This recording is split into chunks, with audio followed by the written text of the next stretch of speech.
नमस्कार, मेरा नाम है अंजनी तिवारी और आप देख रहे हैं गांव देहात।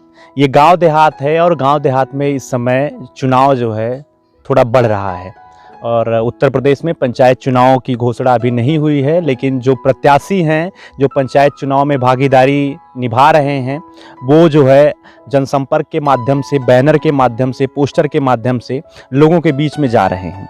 पंचायत के 5 साल जो है पूर्ण होने वाले हैं, तो ऐसी स्थिति में हम लोग मौजूद हैं सुल्तानपुर जनपद में और यहाँ पर वार्ड नंबर 28 से चुनाव लड़ रहे अवधेश दुबे जी हमारे साथ हैं। ये जो वार्ड नंबर 28 है वो बल्दी राय और धनपतगंज ब्लॉक के अंतर्गत कुछ ग्राम पंचायतों को मिलाकर बनाया गया है और अभी जैसे पंचायत चुनाव में जो जिला पंचायत पद के लिए दावेदारी अपनी निभा रहे हैं उनसे हम जानकारी ले रहे हैं कि किन किन मुद्दों पे वो चुनाव लड़ रहे हैं, उनके माध्यम से जो ग्राम पंचायतों में जो समस्याएं हैं वो क्या क्या हैं, उसके बेहतरी के लिए ये क्या करेंगे।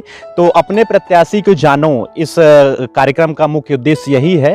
तो हमारे साथ अवधेश जी हैं, उनका हम बहुत बहुत स्वागत करते हैं। सबसे पहले तो स्वागत है अवधेश जी आपका। और राजनीति में आने का क्या उद्देश्य है और आपका ये जो क्षेत्र है उसके बारे में आप क्या बताना चाहते हैं?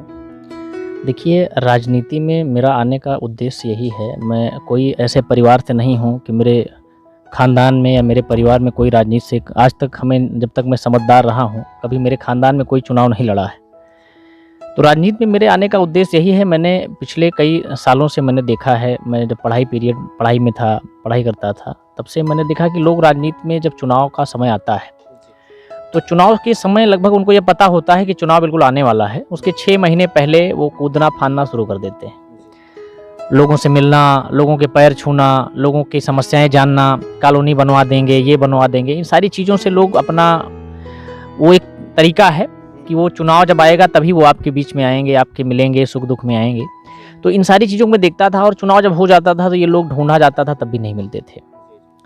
तो मैं राजनीति में लगभग 2012 के बाद 2012-13 में, मतलब वही बीएससी में कर रहा था। बीएससी करने के बाद मैंने राजनीति इसमें रुचि ली, हमारी रुचि हुई कि मैं कुछ अच्छा करूं और मैं बेहतर करने के प्रयास में, अब तो समझ लीजिए कि एक चुनाव जिला पंचायत की तैयारी कर रहा हूं मैं वार्ड नंबर 28 से। और पिछले 2015 में मैं चुनाव लड़ना चाहता था वार्ड नंबर 28 से जिला पंचायत का, लेकिन वो सीट बैकवर्ड हो गई थी। लेकिन विगत 5 सालों से 6 सालों से मैं कंटिन्यू क्षेत्र में बना हुआ हूं और मैं लोगों के सुख में, दुख में मेरी जितनी भी यथाशक्ति है, मैं बहुत तो नहीं कह सकता हूं, लेकिन मैं प्रयास करता हूं कि मेरे माध्यम से किसी व्यक्ति का, जो व्यक्ति परेशान हो, जो व्यक्ति निराश हो, जो व्यक्ति मतलब दुखी हो, मैं प्रयास करता हूं कि मेरी जानकारी में अगर कोई ऐसा व्यक्ति हो तो मैं उसके दुख दर्द को निवारण कर सकूं। जैसे अभी आपने कहा कि जो चुनावी समय आता है उसी समय कुछ लोग सक्रिय होते हैं, तो अब ये चीज़ें मैं आपसे भी जानना चाहूँगा कि बिना चुनाव के समय के पहले और बिना किसी पद के आपके माध्यम से आपके क्षेत्र में या समाज में कुछ ऐसा बेहतर किया गया हो जिसके बारे में आप कुछ बताना चाहेंगे? देखिए, मैं लगातार, जैसे कि मैंने युवाओं के प्रोत्साहन के लिए, जैसे युवा खेलना चाहते हैं, खेल वगैरह, मैं भारतीय जनता पार्टी खेलो भारत अभियान का इटौली का प्रभारी भी था। इसके अंतर्गत मैंने कई कार्यक्रम करवाए। मैं युवाओं को प्रेरित करने के लिए मैंने कई ऐसे कार्यक्रम करवाए और बड़े स्तर का करवाए। उसमें माननीय सांसद जी भी, वरुण गांधी जी भी एक बार अतिथि थे। ऐसे मैंने काफ़ी भव्य कार्य करवाए। और रही विकास की बात, तो मैंने अपने क्षेत्र में, आप जानकारी कर सकते हैं, मैंने कई ऐसी सड़कें हैं जिनको मैंने माननीय सांसद जी से मांग करके, मैंने माननीय सांसद जी से कई बार कहा। जैसे एक सड़क थी मेरे गांव की, आप अभी आए होंगे, आप आज गांव में ही मेरे बैठे हुए हैं, पूरा दरियालाल मेरा निवास स्थान है।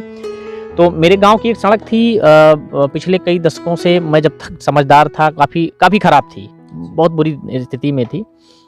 तो मैंने सांसद जी से कई बार कहा, माननीय सांसद जी घर पे भी आए थे, तो उनसे भी मैंने इस बारे में जिक्र की। उसके बाद में ये सड़क का प्रस्ताव मैंने कई बार दिया, 10 बार मैंने प्रस्ताव दिया, सड़क नहीं हो पाई। लेकिन इस बार माननीय सांसद जी श्रीमती मेनका गांधी जी के अथक प्रयास से, और मैं उनका आभारी रहूँगा, मेरा पूरा गांव, मेरा पूरा क्षेत्र उनका आभारी है। 350 मीटर की सड़क, आप जहाँ से मुड़े होंगे, जहाँ लिंक रोड है, वहाँ से घर तक मेरे पास होती है। और आपने देखा होगा मिट्टी कार्य चल भी रहा है और आप विश्वास करेंगे कि जनवरी तक ये सड़क मेरी फाइनल हो जाएगी। और एक सड़क बड़नपुर में लगभग 100 मीटर माननीय सांसद जी के माध्यम से एक शमशान मैंने अपने इस ग्राम सभा वल्लीपुर में मैंने प्रयास किया था एक शमशान, क्योंकि जब बारिश होती है, मैं तो अब विश्वास करें लगभग 5-6 सालों से क्षेत्र में, अगर यहाँ क्षेत्र में हूँ तो किसी के सुख में दुख में मिट्टी में कोई एक्सपायर हो जाता है, तो मैं वहाँ पर रहने का पूरा प्रयास करता हूँ। तो मैं देखता था कि बारिश में जब लोगों को अगर चिता जब जलने की बात आती थी तो बड़ी दिक्कत होती थी।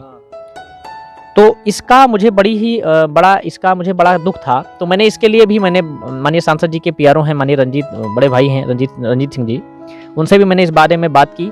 तो उन्होंने उनके प्रयास से एक शमशान भी संस्तुति हो गई है, बहुत जल्दी वो भी ग्राम सभा में बन जाएगा। और क्षेत्र की कई ऐसी सड़कें हैं जिनकी लड़ाई मैं लड़ रहा हूँ। एक सड़क है, ये ग्राम सभा है, नेवल का पुरवा है गांव, नेवल के पुरवा से एक सड़क रामपुर को गई है, और वो है खड़ंजे की सड़क। और उस खड़ंजे से लिंक है एक सड़क पंडित आचार्य का पुरवा बलनपुर ग्राम सभा से होते हुए, उसमें एक बलनपुर है, एक पंडित आचार्य का पुरवा है, एक पूरे धरणीधर है, एक पूरे राम सेवक है, और एक गांव है वहाँ पे झलियन का पुरवा, और एक मेदई का पुरवा। लगभग वहाँ पर 7-8 गांव ऐसे हैं जो वाकई में सड़क बहुत ख़राब सड़कें हैं, आप कह सकते हैं। पूरा खड़ंजा है, मैं खुद जाता हूँ बार बार, मुझे भी बहुत तकलीफ़ होती है। तो उसके लिए भी मैंने सड़क को बनाने का मैंने प्रस्ताव दे रखा है, और मैं प्रयास में हूँ कि बहुत जल्दी वो भी पीडब्ल्यूडी से या किसी विभाग से, माननीय सांसद जी के आशीर्वाद से, वो सड़क भी बनना शुरू हो जाए। एक सड़क है यहाँ की, ये वल्लीपुर के पीछे गांव है, मिस्र का पुरवा है, वहाँ की सड़क है, लगभग 300 मीटर से ज़्यादा है, पूरा खड़ंजा है। और एक जगत तिवारी पुरवा होते हुए कुणवा एक सड़क गई है, वल्लीपुर से बिल्कुल सटी हुई। मतलब ये सड़क तो दुर्भाग्य का विषय है कि विगत सालों में बहुत सारे ऐसे जनप्रतिनिधि रहे, जिला पंचायत रहे, बहुत सारे विधायक रहे, उन लोगों ने उस पर ध्यान नहीं दिया। और उस गांव के व्यक्ति, एक दिन हमसे एक गुरु जी हैं, रमाकांत तिवारी जी, आदरणीय, हमारे बड़े ही खास हैं, उन्होंने भी हमसे इस बारे में कहा था। तो सड़क में काफ़ी दिक्कतें थी, तो साफ हुई थी, लेकिन इतनी खराब सड़क है कि आप अगर जाएंगे तो आपको बड़ी तकलीफ होगी। तो उस सड़क की भी लड़ाई हम लड़ रहे हैं, और बहुत जल्दी हमें विश्वास है कि इन सड़कों पर गिट्टी भी पड़ेगी और डामर भी पड़ेगा, और ये सड़क बन भी जाएगी। ये सब तो आप बिना किसी राजनीतिक पद के आप समाज में सामाजिक कार्यों के लिए लोगों की समस्याओं को दूर कराने का प्रयास कर रहे हैं। अब हम बात करते हैं कि जैसे कोई भी सरकार आती है, चाहे वो केंद्र की हो, राज्य की हो, तो वहाँ पे जो भी योजनाएं जो है सबसे नीचे स्तर के लिए बनाई जाती हैं, जहाँ से विकास का मुख्य पैमाना शुरू होता है। तो गांव देहात में अक्सर देखा जाता है कि उन योजनाओं का सही से क्रियान्वयन नहीं हो पाता है। उसके पीछे का कारण होता है जनप्रतिनिधि का सक्रिय ना होना। तो ऐसी भी आपके भी क्षेत्र में बहुत सारे ऐसे काम हैं, चाहे वो शिक्षा हो, स्वास्थ्य हो, रोजगार हो, उन सब विषयों से अंतर्गत जो भी योजनाएं हैं उनका लागू सही से नहीं हो पाना, ऐसी समस्याएं होंगी जिन समस्याओं को लेकर आप लोगों के बीच में जाते हैं और उसे दूर कराने का पूरा प्रयास करेंगे जब आपको एक पद मिलेगा। उसके पहले भी आप काम कर रहे हैं, तो आपके क्षेत्र की प्रमुख समस्याएं कौन कौन सी हैं? जैसे अभी आपने सड़क के बारे में बताया, ऐसी और कौन कौन सी समस्याएं हैं जिनको लेकर आप जनता के बीच में आए हैं? देखिए, समस्याएं क्या हैं? जैसे सबसे पहले समस्याएं तो एक परिवार के लिए सबसे बड़ी समस्या ये है इस समय कि उसका जो बच्चा है, जैसे हर परिवार के जो बच्चे हैं उनको सबसे प्रमुख चीज़ है उनकी शिक्षा। अगर उनको शिक्षा अगर सही से नहीं मिलती है तो वो अपना जो फ्यूचर है, अपना जो भविष्य है, उसको उज्जवल नहीं कर सकते हैं। और अगर उनका फ्यूचर, उनका जो भविष्य है, अगर वो उज्जवल नहीं होता है तो सीधी सी बात है कि वो गांव के लोग हैं, गांव के बच्चे हैं, तो उनका परिवार भी डेवलप नहीं होगा। और उनका परिवार नहीं डेवलप होगा तो पूरा गांव डेवलप नहीं होगा। और जब तक हमारे देश का गांव नहीं डेवलप होगा, आप विश्वास करिए, पूरा देश जो है, हम नहीं कह सकते कि ये विकसित देश हो पाएगा। तो इन सारी समस्याओं पे सबसे पहली जो लड़ाई है, मैं ये नहीं कहता हूँ कि जिला पंचायत सदस्य बन करके मैं सारी समस्याएं ख़त्म कर दूँगा, या शिक्षा, तो शिक्षा जो एक ऐसी, हमें लगता है, मैं अपने तरफ से भरसक अभी भी प्रयास करता हूँ कि शिक्षा के लिए मैं निरंतर चाहता हूँ कि चाहे वो प्राइमरी प्राथमिक विद्यालय हों, चाहे वो किसी प्रकार के विद्यालय हों, तो मैं चाहता हूं कि उनमें जो शिक्षा, कई ऐसे विद्यालय हैं मैं देखता हूं कि उनके जो शिक्षक हैं बड़े ही अच्छे ढंग से विद्यालय का संचालन कर रहे हैं, विद्यालय को बनाया है उन्होंने, और मैं उनको भी बधाई देना चाहता हूं। मैं, ऐसा नहीं है कि सारे प्राइमरी के जो अध्यापक हैं वो ख़राब ही हैं। बहुत ऐसे अध्यापक हैं जिन्होंने इतना अच्छा काम किया अपने पैसे से, अपनी तनख्वाह से, वो बड़े ही सुंदर ढंग से उन्होंने स्कूल को बनाया है, बच्चों की शिक्षा दे रहे हैं। तो सबसे पहली लड़ाई तो शिक्षा की लड़नी चाहिए, मुझे लगता है, और उसके लिए मैं करूँगा। और उसके लिए मैं कर भी रहा हूँ। ऐसा नहीं है कि बिना पद के, बिना जिला पंचायत सदस्य के मैं कुछ नहीं कर रहा हूँ। मैं लगातार लगा हुआ हूँ, चाहे वो स्कूल के बच्चों की बात हो। अभी जानकारी हुई थी, अभी एक बच्चे का एडमिशन का तो कुछ उसमें समस्याएं थी, मैं नाम नहीं लूँगा, तो उसमें भी हमसे जब जानकारी हुई तो हमने मदद की। मैं लगातार मदद करता रहता हूँ, मेरी जानकारी में अगर ऐसी बातें आती हैं तो। जी। अब बात हम करते हैं स्वास्थ्य की। तो जो आपका ये क्षेत्र है, यहाँ पे स्वास्थ्य को लेके कौन कौन सी सुविधाएं हैं? अगर सुविधाएं नहीं हैं तो क्या कुछ बेहतर करने का आप प्रयास करेंगे? देखिए, जो सरकार है, चाहे वो केंद्र सरकार हो, चाहे वो प्रदेश सरकार हो, सरकार अपनी तरफ से तो आप देख ही रहे हैं कि जो वहाँ से व्यवस्थाएं हैं वो सारी सुचारू रूप से वहाँ से शुरुआत हो जाती है। लेकिन वो जब गांव में पहुँचने की बात आती है तो देखिए, हर चीज़ तो कोई प्रधानमंत्री जी या मुख्यमंत्री जी नहीं कर सकते। देखिए, हमें अपना जो जनप्रतिनिधि है, मैं मेरी बात जहाँ तक भी आपके माध्यम से जाएगी, आपको आभार मैं आपका व्यक्त करूँगा। मैं सबको ये कहना चाहूँगा कि आप जो है अपने क्षेत्र में, आप परिवारवाद से बिल्कुल हट जाइए, आप अपने क्षेत्रवाद से भी बिल्कुल हट जाइए। और सबसे प्रमुख समस्या जो क्षेत्र की है, हर जगह की है, आप तो देख रहे हैं, जातिवाद। मैं चाहता हूँ जातिवाद से भी हट करके किसी ऐसे व्यक्ति का चुनाव करें। और आपने देखा होगा कि एक भौकाल है, एक लोग गुंडा को भी वोट दे देते हैं, चोरों को भी वोट देते हैं। तो इन सबसे हटना होगा अगर सही में क्षेत्र का विकास करना है, क्षेत्र के भविष्य के बारे में सोचना है। हम कभी कभी ऐसे लोगों को भी चुन लेते हैं जो आए दिन लड़ाई झगड़ा करते रहते हैं। तो हमें इन सारी चीज़ों से अलग उठ करके करना होगा, क्योंकि हमें एक ऐसे व्यक्ति का चुनाव करना होगा जो वाकई में विकास के बारे में सोचे। उनका मतलब होता है कि मैं चुनाव जीत जाऊँ और कॉलोनी है उसमें से पैसा खाऊं, बहुत सारी चीज़ें हैं उसमें से पैसा खाऊं और पैसा खा करके अपना घर बनवाऊं, अपने परिवार को डेवलप करूं। तो हम लगता है जनप्रतिनिधि बनना एक जिम्मेदारी है, और ये बहुत बड़ी जिम्मेदारी है, पूरे क्षेत्र की जिम्मेदारी है कि इस क्षेत्र का डेवलप कैसे किया जाए। हर बच्चे, इस क्षेत्र का हर एक बच्चा उसका अपना भाई है, इस क्षेत्र का अपना एक हर परेशान व्यक्ति, उसके लिए समझ लीजिए उसकी अपनी परेशानी है।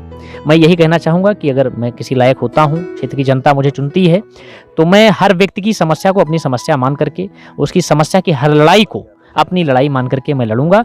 मैं यही बात कहना चाहता हूँ। जैसे हम लोग जो हमारा स्टार्टअप है वो गांव देहात के नाम से है, और गांव देहात में जो भी रोजगार हैं, जो यहाँ के जो है कुटीर उद्योग हैं या जो स्थानीय रोजगार हैं, क्योंकि क्षेत्र में रोजगार जो है वो सबकी ज़रूरत है।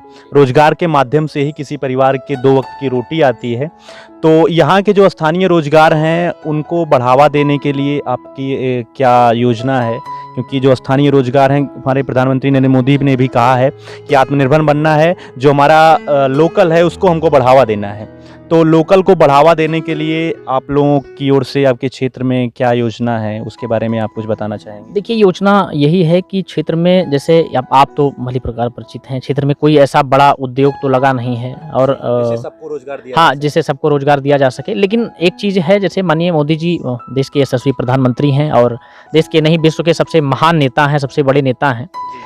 और ऐसे नेता वाकई में बहुत कम होते हैं जिन्होंने देश के बारे में इतनी बड़ी व्यवस्था को सोचा है, समझा है। तो मैं ये कहना चाहता हूँ कि जैसे कि हमारे क्षेत्र में जैसे लोगों को, जैसे गांव स्तर पे हमने देखा है कि लोग बहुत सारे ऐसे काम करती हैं, उनको बढ़ावा अगर दिया जाए तो निश्चय, जैसे अचार बनाना, मुरब्बा बनाना, और वो मूंज और उससे जो सरपत होता है उससे सिकहुला वगैरह बनाना होता है ना, वो मौनी बनाना। हाँ, ये सारी चीज़ें अगर हम लोग बेहतर ढंग से करें, क्योंकि यहाँ पर वो संसाधन भी उपलब्ध हैं। हमारे क्षेत्र में आप देखें बहुत ऐसे जंगल हैं जहाँ पर इन सारी चीज़ें मिल जाती हैं। अगर इनको अगर बढ़ावा दिया जाए तो निश्चय ही कुछ, मैं ये नहीं कहता सबको रोजगार मिल जाएगा, लेकिन कुछ परिवारों का भरण पोषण हो सकता है। और जैसे कि अभी माननीय प्रधानमंत्री जी और माननीय योगी जी का एक जो आया है ये मुद्रा योजना बहुत बड़ी योजना है, जिसमें कई लोगों को हमने खुद कह करके बैंक से मैंने करवाया है, और वो लोग अपनी छोटे छोटे व्यवसाय कर करके अपना जीवन यापन कर रहे हैं। जी, ये गांव देहात है, और गांव देहात में खेती जो है वो सबसे प्रमुख जो है लोगों का माना जाता है। किसान जो हैं वो खेती के माध्यम से उनका अपना भरण पोषण करते हैं अपने परिवारों का। लेकिन खेती में अब स्थिति थोड़ा सा प्रकृति भी अनुकूल नहीं है। अभी जो बारिश हुई, इस बारिश में बहुत सारी धान की फसलें उनकी जो है उसका नुकसान हुआ है। तो तो खेती में बढ़ावा देने के लिए आप लोग के माध्यम से पूर्व में जो काम किया गया है, जो आने वाले समय में किया जाएगा, क्योंकि जैसे उनका सही दाम नहीं मिल पाता है फसलों का, या फिर जो बिचौलिए हैं उनकी वजह से बहुत परेशानी दिक्कत का सामना करना पड़ता है, और इन सारे सिस्टमों को ख़त्म करने के लिए प्रधानमंत्री मोदी जी की ओर से जो बीच के लोग हैं उनको बिल्कुल से ख़त्म किया गया है। लेकिन यहाँ पे कुछ ऐसे सक्रिय होते हैं जिसकी वजह से जैसे उनका धान का ज़्यादा दाम मिलना है तो वो नहीं मिल पाता है, या फिर पता लगता है कि बहुत लंबी लाइन है, अगर जो क्रय केंद्र है वहाँ पे असुविधा होती है। तो इन सब के लिए आपकी ओर से क्या प्रयास किया जा रहा है? देखिए, अभी मैं आपको कल की बात बता दूं। अभी क्षेत्र के ही एक हमारे बहुत खास हैं, रामजी शुक्ला जी आदरणीय, इनका घर यहीं पड़ता है, ग्राम सभा है दरियापुर। अभी उनका जो है, हमें एक दिन फ़ोन किया चाचा जी, कहे कि वो धान क्रय केंद्र पर उनके लिए उन्होंने धान अपना बेचना चाहते थे वो सरकारी रेट में। तो उनके धान को लेने के लिए जो वहाँ का FCI का कोई आदमी था, कर्मचारी, वो मतलब उनका चेक किया, जैसे पहले चेक में भेजते हैं चेक करने के लिए, तो उसने सैंपल को रिजेक्ट कर दिया। उसने कहा धान टूट रहा है। तो उन्होंने हमसे बताया, तो मैंने उससे बात की, मैंने उसको बताया, तो मैंने उससे जब बात की तो फिर हालांकि वो माना, और उनका आज हमें फ़ोन भी सुबह उसने किया था उस अधिकारी ने, और हमसे कहा कि मैं धान ले लूँगा शुक्ला जी का। तो समस्याएं ये नहीं है, किसी एक शुक्ला जी की समस्या नहीं है, ये समस्या सब लगभग हर किसान की है। हालांकि एक मान लीजिए शुक्ला जी ने हमको फ़ोन किया था, किसी और ने हमको फ़ोन किया था, 2-4-10 लोगों ने हमको फ़ोन किया था। तो ये समस्याएं थोड़ा सा ऊपर से भी हैं, थोड़ा सा नीचे से भी हैं, और इनको सही करने के लिए वाकई में जो गांव का जो जनप्रतिनिधि हो, क्षेत्र का जो जनप्रतिनिधि हो, जो वास्तव में जो हर चीज़ें आप जान ही रहे हैं, हर चीज़ें मोदी जी और योगी जी नहीं कर सकते हैं। और जो हम लोग नीचे से ईमानदारी से स्टार्टअप बनाएंगे तो ऊपर तक वो सारी चीज़ें अपने आप सही हो जाएंगी। अभी आपने देखा होगा प्रधानमंत्री आवास योजना, आपने देखा होगा प्रधानमंत्री किसान सम्मान निधि योजना, आपने देखा होगा कि लोगों को 500 रुपये हर महीने आप जान लीजिए मिल रहा है किसान सम्मान निधि योजना से। और उसके बाद में प्रधानमंत्री आवास योजना में जितने आवास आपने देखे होंगे बने, उतने आज तक कभी नहीं बने थे। अंत में हम आपसे यही जानना चाहेंगे कि आप अपने क्षेत्र की जनता से या जो आपके क्षेत्र के लोग हैं उनसे क्या संदेश देना चाहते हैं, क्या उनसे कुछ अपील करना चाहते हैं? मैं क्षेत्र की जनता से ही कहना चाहता हूँ कि अभी 4 दिन पहले दिवाली थी। मैं सबसे पहले दिवाली की बहुत बहुत बधाई, ढेर सारी शुभकामनाएं देना चाहता हूँ पूरे क्षेत्र को। और मैं कहना चाहता हूँ कि ये चुनाव तो हर 5 साल पर एक बार आते ही हैं, ये चुनाव एक उत्सव हैं, और मैं चाहता हूं कि इनको हम लोग ऐसे व्यक्ति का चुनाव करें जो व्यक्ति क्षेत्र में रहे। बहुत ऐसे लोग हैं जो चुनाव जीतते हैं, दोबारा लौट के नहीं आते हैं, विकास से उनका कोई मतलब नहीं रहता है। हमेशा मैं चाहता हूं कि न क्षेत्रवाद, न जातिवाद, और मैं किसी बात से उठ कर किसी ऐसे शिक्षित जो काम करने की जिसकी सोच हो, जिसके अंदर टैलेंट हो, जो काम कर सकता हो, जो बतिया सकता हो, जो लोगों से बतिया सकता हो, अधिकारियों से, जो स्वयं अधिकारियों से डरता हो, बात नहीं कर सकता हो। तमाम देखिए गांव की बहुत सारी समस्याएं होती हैं, तहसील में समस्या है, बैंक में समस्या है, हॉस्पिटल में समस्या है, थाने चौकी पे समस्या है। तो हर जगह की जो समस्याओं को समुचित ढंग से लोगों की मदद कर सके, मुझे लगता है उसी का चुनाव करना चाहिए। और जनता बहुत समझदार है, और हमें लगता है धीरे धीरे लोग जागरूक हो रहे हैं, और शिक्षा धीरे धीरे जब क्षेत्र में अपने आप बढ़िया से फैलेगी, लोग शिक्षित होंगे, तो अपने आप सही लोगों का चुनाव होगा। और हमारे देश में जो लोकतंत्र है उसका सही मायने लोग जानने लगे हैं।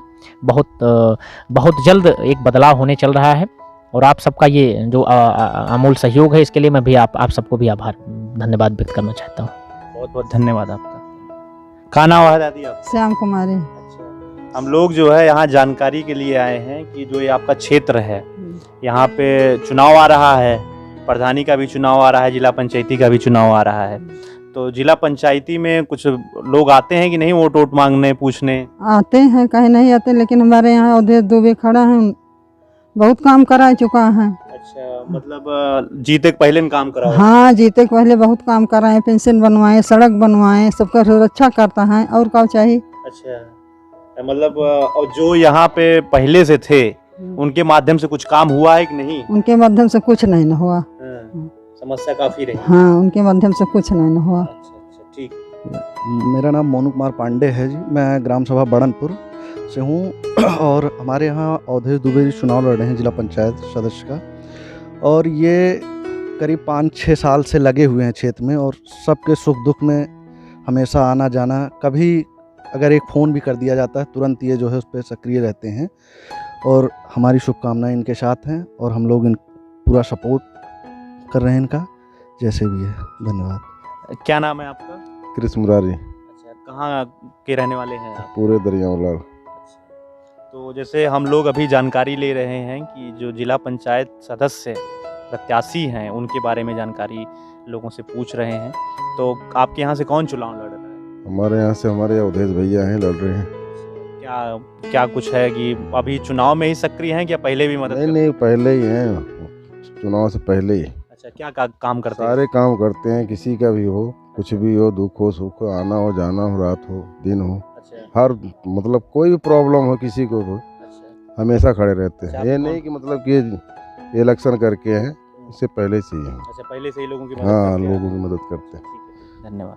क्या नाम है आपका? जी, मेरा नाम राहुल कुमार यादव है और हम पूरे दरियाव लाल के निवासी हैं। हमारे अवधेश दुबे भैया हैं, वो जिला पंचायत सदस्य का चुनाव लड़ रहे हैं। पहले से ही जब ये पढ़ाई कर रहे थे उसके पहले से हमारा इनका संबंध है, बने हुए हैं हमारे साथ। कि कोई भी समस्याएं अगर हमारे गांव से शुरू हो रही हैं तो उसके साथ वो मिल करके निवारण करते हैं और हमारे लोगों का साथ देते हैं।